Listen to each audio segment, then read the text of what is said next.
Inter pass बच्चों को laptop बांटना और हाई स्कूल पास बच्चों को टैबलेट बांटना।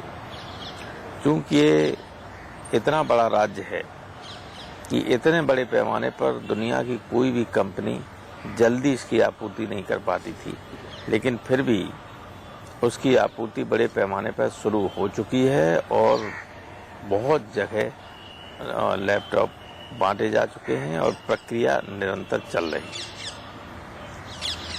बेरोजगार लोगों को रोजगार देने का जो हमारा पुराना कार्यक्रम था, उसको हमने कहा था कि हम फिर शुरू करेंगे, मायावती जी ने बंद कर दिया था, वो भी शुरू हो गया। इमरजेंसी में जो लोग रहे थे उनको नेताजी ने लोकतंत्र सेनानी का दर्जा दिया था, उनको भी हर महीने पेंशन देने का काम जो बंद हो चुका था वो प्रारंभ हो गया। गरीबों में विधवा पेंशन और किसानों को जब खेत पर जाते हैं, काम करने जाते हैं, कोई थ्रेसर से मान लीजिए कट गया, किसी के करंट लग गई, किसी को सांप ने काट लिया, तो पहले 1 लाख रुपया दिया जाता था, अब 5 लाख रुपया दिया जाने लगा। वो शुरू हो गया सब। वकीलों के लिए आपने देखा होगा कचहरी पर टीन में बैठते हैं और गर्मियों में बड़ी दिक्कत होती है क्लाइंट। वो बड़े पैमाने पर पैसा दिया है ताकि हर जगह वकीलों के लिए सेट बन जाए, जिससे क्लाइंट और वकील जो लू में टीन के नीचे बैठते हैं वो न, और हर जगह वो सेट बनना शुरू हो गए। पहले भी नेताजी ने अपने काम कराए थे और अब उस काम को पूरा करने के लिए काम कर रहे हैं। माइनॉरिटीज की लड़कियों को, हाई स्कूल पास लड़की, क्योंकि इसमें शिक्षा का बहुत कमी है, माइनॉरिटी खासतौर से मुसलमान बहुत ज़्यादा है। तो इंफ्रास्ट्रक्चर का चाहे मामला हो, चाहे किए गए वादे और हों, वो सब पर हम काम कर रहे हैं। हमने ये भी कहा था कि चूंकि सच्चर कमेटी ने ये कहा है कि मुसलमानों की आर्थिक स्थिति दलितों से भी ज़्यादा खराब है और आर्थिक स्थिति, शैक्षणिक स्थिति, इन सब को देखते हुए ही दलितों को उनकी आबादी के हिसाब से आरक्षण दिया गया था। तब स्थिति मुसलमानों की ठीक थी जब देश आज़ाद हुआ था, लेकिन इस दौरान स्थिति निरंतर उनकी खराब हुई और अब जो रिपोर्ट है सच्चर कमेटी की, उसने कहा कि उनकी स्थिति दलितों से भी ज़्यादा खराब है। और सही बात है, पूरे देश में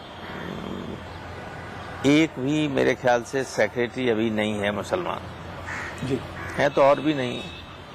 लेकिन हमने ये कहा था कि अगर हमारी सरकार आती है तो हम केंद्र सरकार से पर दबाव डालेंगे इस बात का कि वो उसी तरह से जैसे हरिजनों को आरक्षण दे रहे हैं मुसलमानों को भी दे, क्योंकि इनकी स्थिति बहुत खराब है। इतनी बड़ी आबादी देश की अगर बहुत खराब स्थिति में रहेगी तो देश में कुछ लोग भले ही बहुत संपन्न हो जाएं, लेकिन ओवरऑल देश की स्थिति ठीक नहीं हो सकती। तो उसके लिए भी हमारे मुख्यमंत्री ने चिट्ठी लिखी है प्रधानमंत्री को, अभी तक प्रधानमंत्री ने कोई जवाब नहीं दिया है। वो पत्र लिखा, तो जो वादे हमने किए थे, जो असिंचित जमीन है उसको सिंचित करने के लिए ज़्यादा सिंचाई, पूरी जगह पिछले 5 साल में कहीं नहर में पानी आखिर तक नहीं पहुंचता था। जो माइनर और रजबाहा हैं उनमें किसानों की पहली बार पिछली वर्ष पानी हर जगह पहुंचा, सिंचाई इतना बढ़िया काम हुआ। अब गर्मी शुरू हुई है, अब आप जब 10-15 दिन बाद उत्तर प्रदेश में निकलेंगे किसी भी जिले में, तो आपको हर जिले में बड़े पैमाने पर सड़कें बनती हुई मिलेंगी और बारिश से पहले सारी सड़कें आपको एकदम दुरुस्त मिल जाएंगी और कुछ नई सड़कें बड़े पैमाने पर। तो पुल बन रहे हैं, सड़कें बन रही हैं और नई नहरें बन रही हैं, जो से आम आदमी के पर्पज की चीज़ें हैं। ये सारे काम हम कर रहे हैं। केवल एक इशू पर प्रोपेगेंडा बहुत होता है कानून व्यवस्था को लेके प्रोपेगेंडा बहुत होता है। कानून व्यवस्था, और मैं कहूँगा एक सवाल ये भी उठता है कि शायद कुछ पार्टी के कुछ नेता और कार्यकर्ता कहीं कहीं पर कुछ ऐसा उत्पात कर देते हैं कि वो भी इशू बन जाता है। एक इतने बड़े राज्य की पार्टी है बड़ी जी, तो उसमें कई बार ऐसा होता है कि स्क्रीनिंग जब ठीक तरीके से नहीं हो पाती है तो कुछ गलत लोग भी आ जाते हैं, और जो कहीं न कहीं चुनाव के वक्त नहीं, सरकार बनी उसके बाद नहीं है पार्टी में तब भी झंडा लगा के अपने को पार्टी के बताते हैं। इसलिए हमने ये कोशिश की थी कि कोई भी पार्टी के जिला अध्यक्ष और पदाधिकारियों के अलावा, राष्ट्रीय और राज्य पदाधिकारियों के अलावा झंडा लगा के नहीं चलेगा, वरना इस झंडा का दुरुपयोग करेंगे वे लोग जो हमारे विरोधी हैं और कोई गलत काम करेंगे, सड़क पर गुंडई करेंगे। पार्टी में समाजवादी पार्टी का झंडा लगा होगा, लोग समझेंगे समाजवादी पार्टी के लोग कर रहे हैं। इस पर भी रोक लगाने की कोशिश की गई, लेकिन अगर कंपैरिजन करें दिल्ली से ज्यादा पुलिस कहीं नहीं। प्रति 1000 पर दिल्ली में जो पुलिस है उसकी तुलना में उत्तर प्रदेश में आधी पुलिस नहीं है, ये 1/3 नहीं। जी प्रोफेसर साहब, एक ये भी बात बार बार उठती है, सरकार के जो विरोधी हैं, जो आपके राजनीतिक प्रतिस्पर्धी पार्टियां हैं, वो लोग इस बात को कहते हैं कि ब्यूरोक्रेसी पर सरकार का इकबाल कमजोर है। मसलन अदालतों को आदेश देना पड़ता है कि फला कलेक्टर, कप्तान और कमिश्नर को गिरफ्तार करके हाजिर करो। देखिए, ये जो जुडिशरी का बहुत ज्यादा प्रोएक्टिव होने का एक वो है, वरना जो हमेशा से जैसा चलता आया वैसा है। ऐसा नहीं है कि कोई ये नई चीज हो। कुछ मामले ऐसे होते हैं जिसमें थोड़ा विलम्ब हो सकता है, लेकिन इस मामले में मैं ये कहना चाहूँगा कि जुडिशरी का बहुत ज़्यादा प्रोएक्टिव होना और प्रमुख सचिव गृह को बैठा लेना या किसी और को बैठा लेना,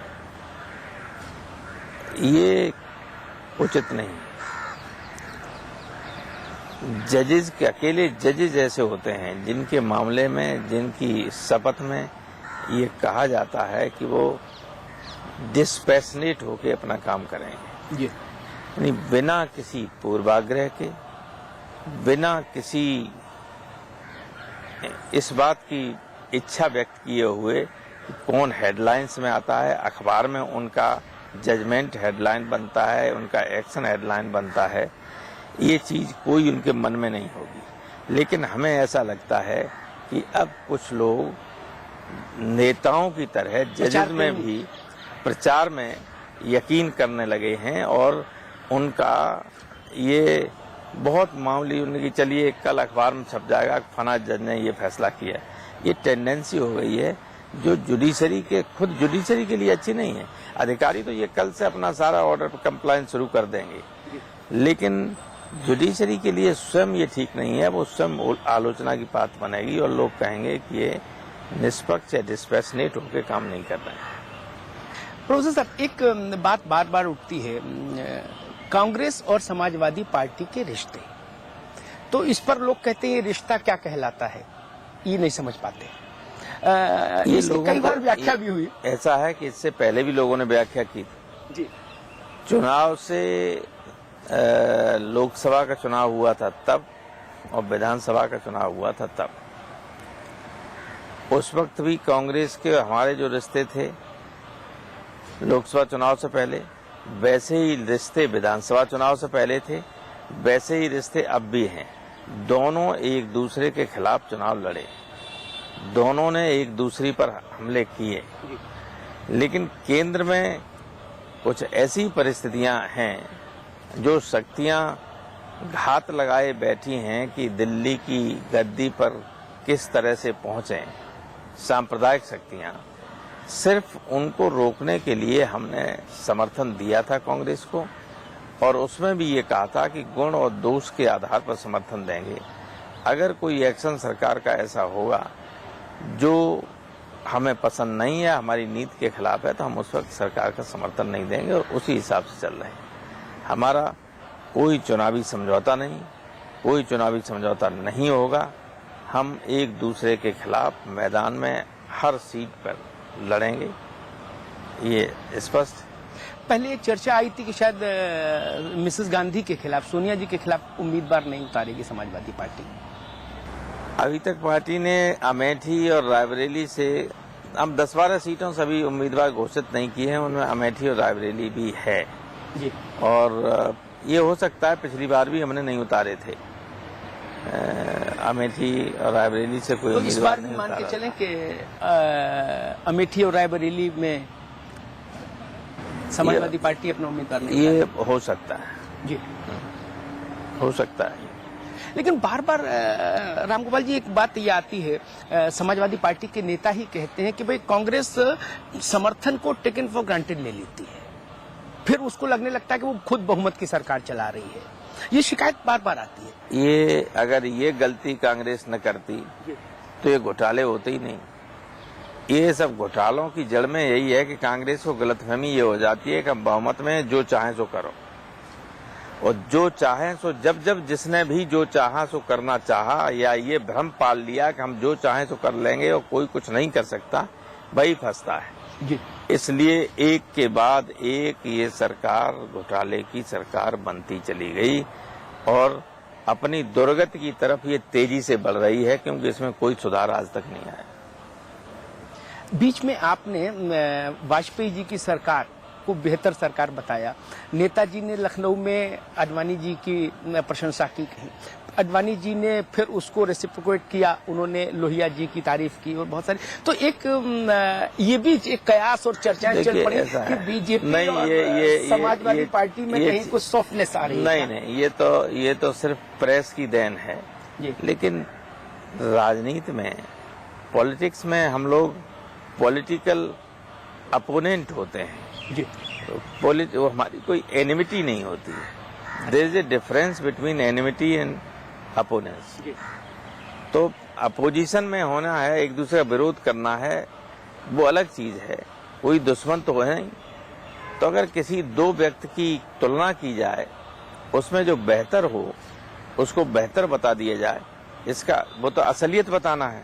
इसका अर्थ ये नहीं कि हम किसी के साथ चले गए या किसी के विरोध में चले गए। लेकिन जैसे वरुण का मामला आया, उसको भी लोगों ने उसी धारा में जोड़कर देखा। एक बार मुलायम सिंह जी और राजनाथ जी लोकसभा में बोल रहे थे, तो उसमें आपस में जो एक दूसरे को अप्रिशिएट किया, उसमें तो कुल मिला के जो जनता को ये जो आपका प्रेस है, चाहे वो इलेक्ट्रॉनिक मीडिया हो चाहे प्रिंट मीडिया हो, ये चौथा स्तंभ लोकतंत्र का माना जाता है। और इसलिए माना जाता है क्योंकि देश की बड़ी पैमाने पर जो जनता है वो गवर्नमेंट की नीतियों, गवर्नमेंट के फैसलों या विभिन्न पॉलिटिकल पार्टीज की जो नीतियां होती हैं, कई बार उनके बारे में सही कंक्लूजन नहीं निकाल सकती, और प्रेस से ये उम्मीद की जाती है कि वो सही कंक्लूजन दे और इन्फेरेंस कोई सही निकाले, जिससे आम जनता किसी निष्कर्ष पर पहुंच सके। ये बहुत बड़ा योगदान मीडिया का होता है, ये उम्मीद की जाती है, और इसीलिए उसको चौथा स्तंभ कहा गया।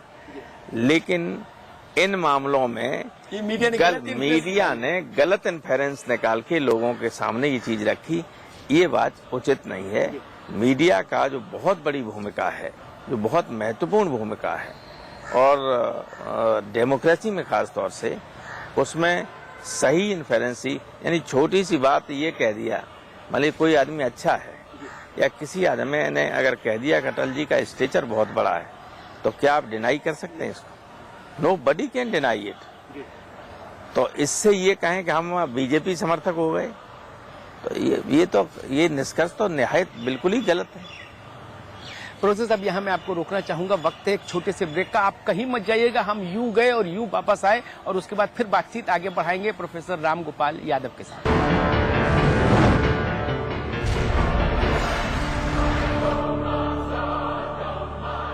विराज कंस्ट्रक्शन प्रस्तुत करते हैं आपके शहर लखनऊ में फैजाबाद रोड पर संपूर्ण आवासीय योजना बीबीडी ग्रीन सिटी। निर्माण कार्य तीव्र प्रगति पर। आज ही संपर्क करें। आज उंगली क्या? उंगली और जूली का कंबाइंड स्टडी का प्लान बना सीक्रेटली और भाइयों को भगा दिया फिल्म देखने क्लेवरली। थैंक यू भैया। And then interestingly